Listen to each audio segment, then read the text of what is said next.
Hello বন্ধুরা, আপনারা যে সমুদ্রটা দেখতে পাচ্ছেন এটা সমুদ্র না, কিন্তু নাম সমুদ্র।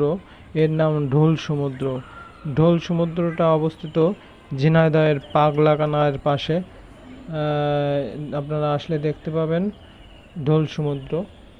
এই নিয়ে অনেক কাহিনী আছে। ঢোল সমুদ্র বিশাল একটা সমুদ্রর মতন।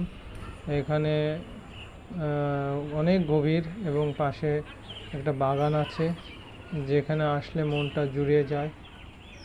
আপনারা দেখতে পাচ্ছেন কত সুন্দর প্রাকৃতিক পরিবেশ। না আসলে আসলে বোঝানো যায় না, এত সুন্দর। ঝিনাইদহতে বেড়াতে আসলে সবাই এখানে আসবেন।